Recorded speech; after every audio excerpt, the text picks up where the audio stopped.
నీకు 15,000, నీకు 15,000, నీకు 15,000, నీకు 18,000. అమ్మా ఆ ఊతరేఖలు పట్టుకొని వచ్చాయని ఒక ఆయన మీద చీటింగ్ కేసు వేస్తున్నాను కోర్టులో. ఏమన్నాను? పూతరేకుల ఎమ్మెల్యే మీద. వాడు ఎంత మోసం చేశాడో ఆ వీడియో ఇప్పుడు ఏ చూసినా అదే వైరల్ అవుతున్నాయి నా వీడియోలాగా. మోసం చేసి అమ్మా ఎంతమంది ఉన్నారు మీ నలుగురు కదా, నీకు 15,000, నీకు 15,000, నీకు 15,000, నీకు 15,000, 60,000, నీకు 18,000, లెక్క 78,000. అమ్మా నీకు 5,000 కదా ఇస్తున్నాడు జగన్మోహన్ రెడ్డి, మీకు 10,000. మేము అధికారంలో రాగానే మీకు 10,000. అలాంటి యూజ్లెస్ ఇడియట్స్, ఇంగ్లీష్లో అంటే అర్థమేంటి, అలాంటి మూర్ఖంగా వాగ్దానాలు ఇచ్చి ప్రజలను మోసం చేసిన వాళ్ళ మీద ఎన్నో కేసులు ఉన్నాయి చట్ట ప్రకారం. ఇప్పుడు నేను రంగంలో దిగా.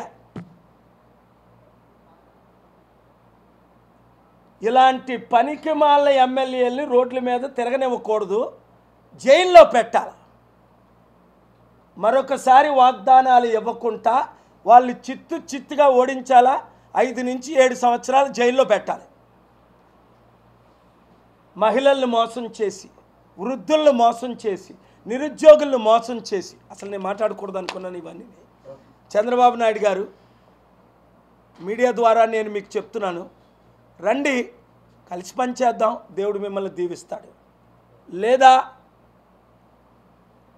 మీరు ఇచ్చిన సూపర్ 6 వాగ్దానాలు నెరవేర్చలేరు.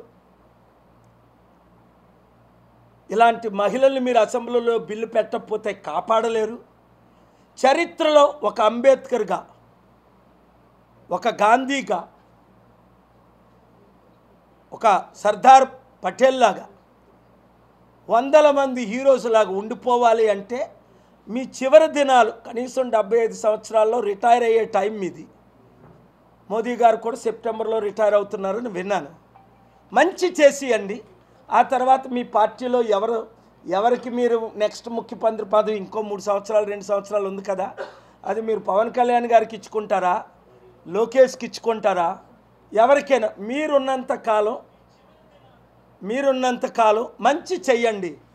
మీకు తెలుసు, నా హృదయంలో నుంచి ప్రార్థనాపూర్వకంగా ఈ లెటర్ మీకు పంపించాను. మీరు కళ్ళు మూసుకొని 5 నిమిషాలు ప్రార్థన చేసి ఈ లెటర్ చదవండి. 7 రోజులు టైం ఉంది, మీరు రెస్పాండ్ అవ్వాలని మనస్ఫూర్తిగా కోరుకుంటున్నాను. ట్రూత్ఫుల్గా మీరు ఇది నేను చెప్పినట్టు చేస్తే మీ జీవితం మారిపోద్ది, దేవుడు మిమ్మల్ని దీవిస్తాడు. నేను అదే కోరుకుంటున్నాను.